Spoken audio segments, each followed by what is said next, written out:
నమస్తే and welcome to big story. Assembly ఎన్నికల్లో super speed తో దూసుకుపోయిన కారు స్టీరింగ్ యువనేత చేతికి చిక్కింది. వారసుడిగా తొలి అడిగేసిన 12 ఏళ్లలో నాయకుడిగా ఎదిగిన కేటీఆర్ కు పార్టీలో కొత్త హోదా లభించింది. రెండోసారి అధికారంలోకి రాగానే కేటీఆర్ కు కీలక బాధ్యతలు దేనికి సంకేతం? ఇప్పటిదాకా కేసీఆర్ ఒంటి చేత్తో నడిపించిన పార్టీ కేటీఆర్ నాయకత్వంలో ఎలా ఉండబోతోంది?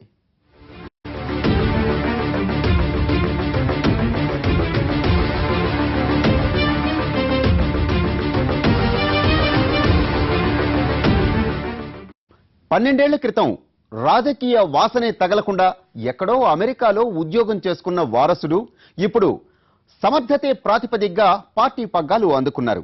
ఉద్యమంతో రాజకీయాల్లో తొలి అడుగు వేసి పాలిటిక్స్ లో పీహెచ్డీ చేసినంత అనుభవాన్ని గడించారు. ఇప్పుడు ఆయన కేవలం అధినేత రాజకీయ వారసుడే కాదు, గులాబీ పార్టీకి దిక్సూచి లాంటి నాయకుడు కూడా.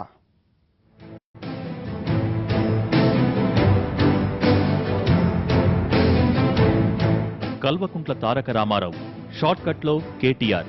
17 ఏళ్ల ప్రాయంలో ఉన్న గులాబీ పార్టీకి ఆయనిప్పుడు వర్కింగ్ ప్రెసిడెంట్. 17 ఏళ్ల క్రితం పార్టీ పెట్టినప్పటి నుంచి ఇప్పటిదాకా తెలంగాణ రాష్ట్ర సమితిని అంతా తానే నడిపిస్తూ వచ్చారు కేసీఆర్. ఇప్పుడు కారు స్టీరింగ్ తిప్పే బాధ్యతని రాజకీయంగా పరిణతి చెందిన కొడుక్కి అప్పగించారు. గులాబీ పార్టీ అధ్యాయంలో ఇదో కొత్త మలుపు.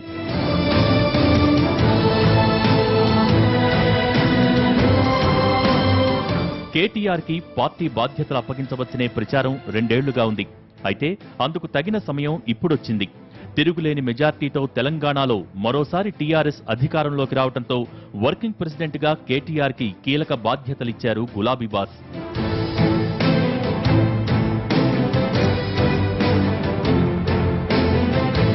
కేటీఆర్ గారి నాయకత్వంలో మన జరిగినటువంటి జిహెచ్ఎంసీ ఎలక్షన్స్ లో 99 సీట్లు, అంటే గతంలో ఎన్ని లేని విధంగా నా భూతో నా భవిష్యత్.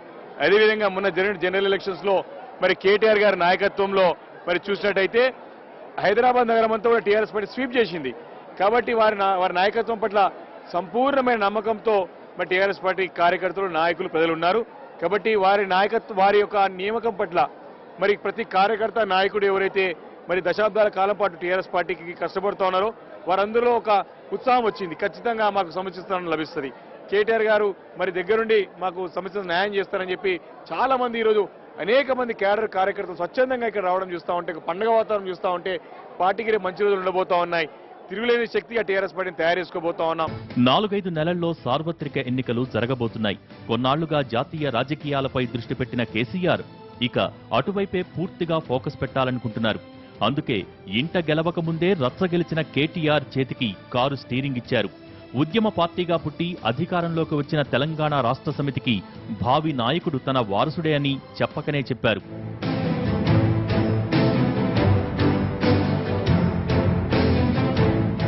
కేవలం రాజకీయ వారసత్వంగా వచ్చిన పదవి కాదిది. పార్టీలో అత్యంత విశ్వసనీయ వ్యక్తి కనుకనే కేటీఆర్ కి ఈ బాధ్యత అప్పగిస్తున్నట్టు కేసీఆర్ చెప్పారు. తెలంగాణ అభివృద్ధిలో తాను నిమగ్నమై ఉంటే పార్టీని విజయ తీరాల వైపు నడిపే సమర్థత కేటీఆర్కే ఉందని భావించారు కేసీఆర్. తనకు తగ్గ నాయకుడిగా నిరూపించుకున్న కేటీఆర్ పై నమ్మకంతో పార్టీ స్థాపించిన 17 ఏళ్ల తర్వాత వర్కింగ్ ప్రెసిడెంట్ గా బాధ్యతలిచ్చారు కేసీఆర్. కేటీఆర్ ని టీఆర్ఎస్ లో అత్యంత విశ్వసనీయ నేతగా తాను భావిస్తున్నట్టు ప్రకటన విడుదల చేశారు అధినేత. కీలక శాఖల మంత్రిగా ఇప్పటిదాకా ప్రభుత్వంలో క్రియాశీలకంగా ఉన్న కేటీఆర్ ఇక పార్టీ భవిష్యత్తుకు దిశానిర్దేశం చేసే బాధ్యతలను భుజానికెత్తుకున్నారు.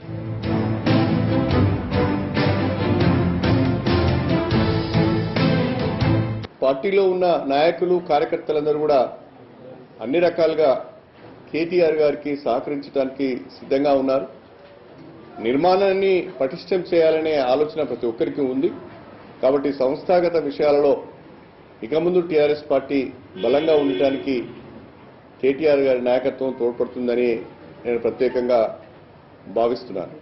జీహెచ్ఎంసీ ఎన్నికలతో పాటు మొన్నటి అసెంబ్లీ ఎన్నికల్లో గ్రేటర్ హైదరాబాద్ సహా తెలంగాణలో సవాల్గా తీసుకున్న నియోజకవర్గాలలో పార్టీ విజయంలో కీలక పాత్ర పోషించిన కేటీఆర్ కి ఈ బాధ్యతని అప్పగించటం పెద్ద ఆశ్చర్యం కలిగించకపోయినా ఎవరూ ఊహించని రీతిలో అత్యంత నాటకీయంగా ఆయన నియామక ఉత్తర్వులు వెలువడ్డాయి. కేసీఆర్ సీఎంగా ప్రమాణ స్వీకారం చేసిన మర్నాడే పార్టీ సర్వసభ్య సమావేశానికి కొన్ని గంటల ముందు ఈ ఆదేశాలు జారీ అయ్యాయి. మాకు అన్నిటికీ బాస్ కేసీఆర్ గారు. ఇలా కేటీఆర్ గారిని వర్కింగ్ ప్రెసిడెంట్ చేసిండు. కేసీఆర్ ఉండొచ్చు, హరీష్ రావు గారు ఉండొచ్చు, ఇంకెవరున్నా అదంతా మేము కేసీఆర్ గారికి వదిలేసుకున్నాం. కాబట్టి మా కుటుంబానికి పెద్ద, కుటుంబం గురించి ఆలోచించే వ్యక్తి కేసీఆర్ గారు. కాబట్టి కుటుంబంలో ఎవరిని ఎక్కడ ఉంచాలా, ఎవరిని ఏం చేయాలనేది వారి చేతిలో ఉంది, వారి బాధ్యత. కాబట్టి వారు అది సక్రమంగా ఇస్తారు. దేశ ప్రధానిగా మా కేసీఆర్ గారు అవుతారని మాకు పూర్తి నమ్మకం ఉంది. ఖచ్చితంగా దేశ ప్రధాని అయినప్పుడు కేటీ రామారావు గారు ముఖ్యమంత్రి అవుతారు. జాతీయ రాజకీయాలపై పూర్తిగా దృష్టి పెడితే తన స్థానంలో పార్టీని అదే స్థాయిలో నడపగలిగే శక్తి సామర్థ్యాలు కొడుకుకి ఉన్నాయని నమ్మారు కేసీఆర్. పూర్తి మెజార్టీతో పార్టీ అధికారంలోకి రావడంతో ఎలాంటి ఒడిదుడుకులు లేకుండా పార్టీ ముందుకు సాగేందుకు కారు స్టీరింగ్ కేటీఆర్ చేతికిచ్చారు. ఎప్పటికైనా ఇది జరిగేదే అనుకున్నా అత్యంత వ్యూహాత్మకంగా రెండోసారి అధికారంలోకి రాగానే ఏమాత్రం ఆలస్యం చేయకుండా నిర్ణయం తీసుకున్నారు గులాబీ బాస్. తండ్రి చాటు బిడ్డలా రాజకీయాల్లో ముందుకెళ్లలేదు కేటీఆర్. తండ్రి దశాబ్దాలుగా రాజకీయాల్లో ఉన్నా ఎక్కడో అమెరికాలో ఉద్యోగం చేసుకున్న కేటీఆర్ రాజకీయాల్లో అన్నప్రాసనతోనే ఆవకాయ రుచి చూసేశారు. ఉద్యమ సమయంలోనే తండ్రితో పాటు నడిచి రాజకీయంగా ఒక్కో మెట్టు ఎదిగారు. మంత్రిగా కీలక శాఖల్లో తనదైన ముద్ర వేసి ఇప్పుడు ఏకంగా వర్కింగ్ ప్రెసిడెంట్ గా పార్టీ పగ్గాలందుకున్నారు.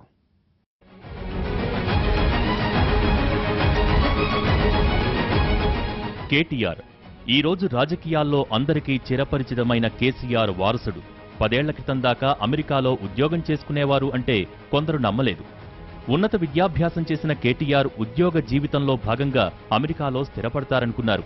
అయితే తెలంగాణ ఉద్యమంలో తండ్రితో పాటు కలిసి నడిచేందుకు వచ్చిన కేటీఆర్ అనివార్యంగా రాజకీయాల్లోకొచ్చారు. కేవలం అధినేత వారసుడిగానే కాకుండా తనదైన ఒరవడితో ప్రత్యేక ముద్ర వేశారు.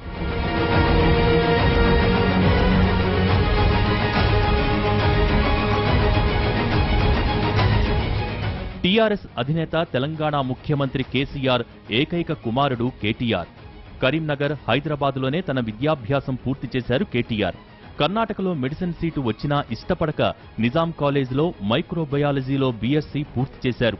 పూణే యూనివర్సిటీలో ఎంఎస్సీ బయోటెక్నాలజీ పూర్తి చేసి ఆ తర్వాత అమెరికాలోని సిటీ యూనివర్సిటీ ఆఫ్ న్యూయార్క్ నుంచి మేనేజ్మెంట్ అండ్ ఈ-కామర్స్లో ఎంబీఏ చదివారు. అనంతరం అమెరికాలోని ఇంట్రా అనే సంస్థలో 5 ఏళ్ల పాటు ప్రాజెక్ట్ మేనేజర్గా ఉద్యోగం కూడా చేశారు. తెలంగాణ ఉద్యమ కాలంలో రాజకీయాల్లోకొచ్చారు కేటీఆర్. ఉద్యమ అనుభవాలే పాఠాలుగా తనను తాను పరిణితి చెందిన రాజకీయ నాయకుడిగా తీర్చిదిద్దుకున్నారు కేటీఆర్. విద్యారంగంలో, వైద్యం విషయంలో ఇవి రెండు మధ్యతరగతి సగటు మనుషులకి నిజంగా కూడా పెద్ద బిగ్ టికెట్ ఐటమ్స్ ఏంటి, పెద్ద ఖర్చు బాగా భారంగా పరిణమిస్తున్నవి ఏంటంటే విద్యా వైద్యం. ఈ రెండింటిలో కూడా we made a very good start. విద్య విషయంలో 700 పైచిలకు గురుకుల పాఠశాలలు పెట్టి ఒక్కో విద్యార్థి మీద 1,20,000 రూపాయలు ఖర్చు పెడుతున్న ఏకైక ప్రభుత్వం భారతదేశంలో తెలంగాణ ప్రభుత్వం. ఈరోజు తెలంగాణలోని గురుకుల పాఠశాలల్లో దాదాపు 2,62,000 మంది విద్యార్థులు ఉన్నారు. అందులో ఎస్సీ, ఎస్టీ, బీసీ, మైనారిటీలు, ముఖ్యంగా అణగారిన వర్గాలు ఆ పిల్లలు ఉన్నారు. వీటిని ఇంకా పెంచాల్సిన అవసరం ఉంది. ప్రత్యేక తెలంగాణ కోసం 2001లో కేటీఆర్ తెలంగాణ రాష్ట్ర సమితిని స్థాపించిన 5 ఏళ్ల తర్వాత తెలంగాణ ఉద్యమంలో పాలు పంచుకునేందుకు 2006లో అమెరికాను వీడి హైదరాబాద్కొచ్చారు. 3 ఏళ్ల పాటు తెలంగాణ ఉద్యమంలో కీలక పాత్ర పోషించారు. 2009 ఎన్నికల్లో సిరిసిల్ల నుంచి తొలిసారి ఎన్నికల బరిలో నిలిచి గెలిచారు. తర్వాత 2014 వరకు తెలంగాణ ఉద్యమంలో ముందుండి కేడర్ని నడిపించారు. 2010 ఉప ఎన్నికల్లో ఏకంగా 68,000 ఓట్ల మెజార్టీతో సిరిసిల్ల నుంచి గెలిచారు. తెలంగాణ సాధించాక 2014 ఎన్నికల్లో 53,000 మెజార్టీతో గెలిచిన కేటీఆర్ మొన్నటి అసెంబ్లీ ఎన్నికల్లో 89,000 పైచిలుకు మెజార్టీతో రాజకీయంగా మరింత బలపడ్డారు.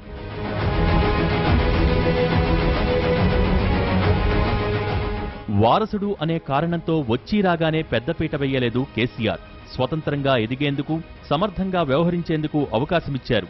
తొలిసారి టీఆర్ఎస్ అధికారంలోకి రాగానే ఒకేసారి అగ్ని పరీక్ష పెట్టకుండా ఒక్కో బాధ్యత పెంచుతూ వచ్చారు. మొదట తనకు అనుబంధమున్న ఐటీతో మొదలుపెట్టి తర్వాత ఒక్కో కీలక శాఖను చక్కబెడుతూ వచ్చారు కల్వకుంట్ల వారసుడు. 4 ఏళ్ల కాలంలో దాదాపు 13 శాఖలకు మంత్రిగా వ్యవహరించారు కేటీఆర్. ముఖ్యమంత్రి అందుబాటులో లేనప్పుడు తనే అందరితో మాట్లాడుతూ బాధ్యతగా మెలిగారు. పార్టీ వర్గాల్లో భావి నాయకుడు అనే ముద్ర వేసుకున్నారు. రాజకీయంగా అన్ని పరీక్షల్లో కుమారుడు నెగ్గాడనుకున్నాకే రెండోసారి అధికారంలోకి వచ్చాక ఏకంగా పార్టీ బాధ్యతలనే అప్పగించేశారు కేసీఆర్. అమెరికన్ ప్రెసిడెంట్ కూతురుతో అలవోకగా ఆంగ్లంలో మాట్లాడతారు. గ్రేటర్ సిటీ బస్తీలో వారికి ఒకరిగా కలిసిపోతారు. ఎక్కడ తగ్గాలో ఎక్కడ నెగ్గాలో ఆయనకు బాగా తెలుసు. అందుకే రాజకీయాల్లోకొచ్చిన పుష్కర కాలంలోని వారసుడిగా కాకుండా సమర్థుడైన నాయకుడిగా ఎదిగారు కేటీఆర్. భావి ముఖ్యమంత్రిగా ప్రచారంలో ఉన్నారంటేనే అర్థమవుతుంది ఇంట బయట ఆయనపై అంచనాలు ఏ స్థాయిలో ఉన్నాయో.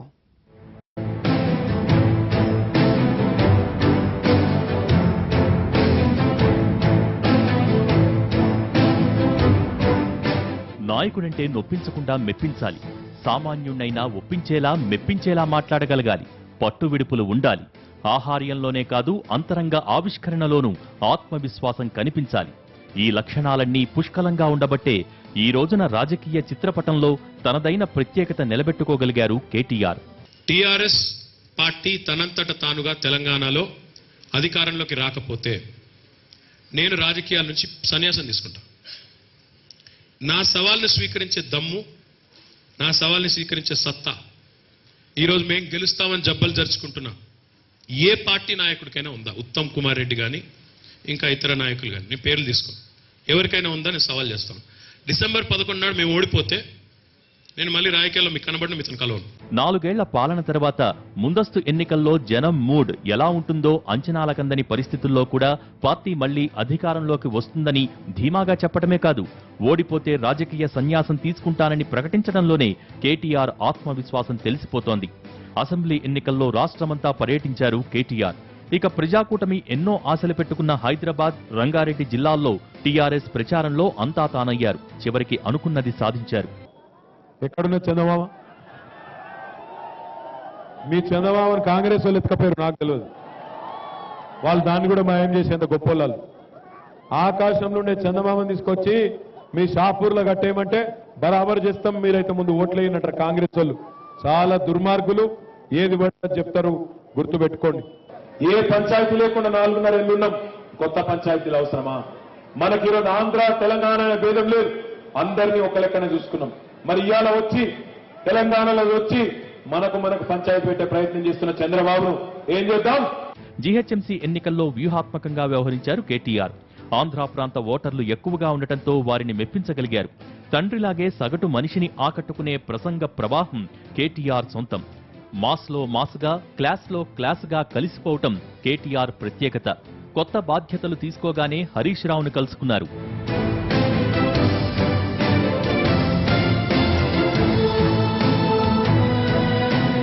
ఐటీ మంత్రిగా గ్రేటర్ హైదరాబాద్లో ఎన్నో కాన్ఫరెన్సుల్లో అందరినీ ఆకట్టుకున్నారు కేటీఆర్. ఐటీ, బిజినెస్ వేదికలపై ఆయన ఒక్కసారిగా రాజకీయాల నుంచి పక్కకొచ్చేసి పక్కా ప్రొఫెషనల్ అవతారమెత్తుతారు. అమెరికా అధ్యక్షుడి కూతురు ఇవాంకా ట్రంప్ హైదరాబాద్ పర్యటనలో కేటీఆర్దే కీ రోల్. యువ నాయకత్వానికి ప్రతినిధిగా వ్యవహరించి అందరినీ ఆకట్టుకున్నారు.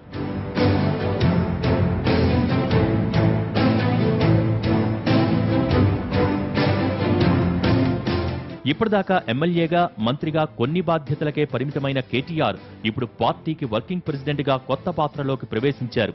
కేసీఆర్ కుటుంబంలో వారసత్వ పోరు జరుగుతోందన్న ప్రచారాన్ని ఇదివరకే తిప్పికొట్టిన కేటీఆర్ కొత్త బాధ్యతలు తీసుకోగానే హరీష్ రావును కలుసుకున్నారు. ఇద్దరూ మనసు విప్పి మాట్లాడుకున్నారు. టీఆర్ఎస్ పార్టీ రాష్ట్ర వర్కింగ్ ప్రెసిడెంట్ గా కేసీఆర్ గారిని నియమించడం పట్ల నా యొక్క హర్షాన్ని వ్యక్తం చేస్తూ కేటీఆర్ గారికి కూడా శుభాకాంక్షల్ని ఉదయాన్నే తెలియజేయడం జరిగింది. అయితే వారు మర్యాదపూర్వకంగా ఈ రోజు కలవడం కోసం నా దగ్గర రావడం జరిగింది. సో భవిష్యత్తులో వారు మంచి పేరు తెచ్చుకోవాలని, ఇప్పుడు రాబోయేటువంటి స్థానిక సంస్థల ఎన్నికలు కానీ, పార్టీ కార్యాలయాల నిర్మాణం కానీ అన్ని విషయాల్లో కూడా చాలా చురుకుగా పనిచేసి మరింత మంచి పేరును వారు తెచ్చుకోవాలని, అదేవిధంగా పార్టీకి తీసుకురావాలని, కేసీఆర్ గారికి చేదోడు వాదోడుగా ఈ పార్టీని మరింత బలోపేతం చేసే దిశగా వారు తప్పకుండా ముందుకు తీసుకుపోతారనేటువంటి విశ్వాసం నాలో ఉంది. వర్కింగ్ ప్రెసిడెంట్ తోనే ఆగిపోతారా, లేదంటే చాలా మంది ఊహిస్తున్నట్టు భవిష్యత్తులో ముఖ్యమంత్రి కూడా అవుతారా అన్నది ఇప్పుడే చెప్పలేం. అయితే రాజకీయంగా మరింత ఎదిగే క్రమంలో కేటీఆర్ కీలక మెట్టును ఎక్కినట్టే భావిస్తున్నారు. పార్టీపై పట్టు పెంచుకోవటానికి, తన నాయకత్వానికి అందరి మద్దతు కూడగట్టుకోవటానికి కేటీఆర్కి ఇది అసలు సిసలు పరీక్షా సమయం.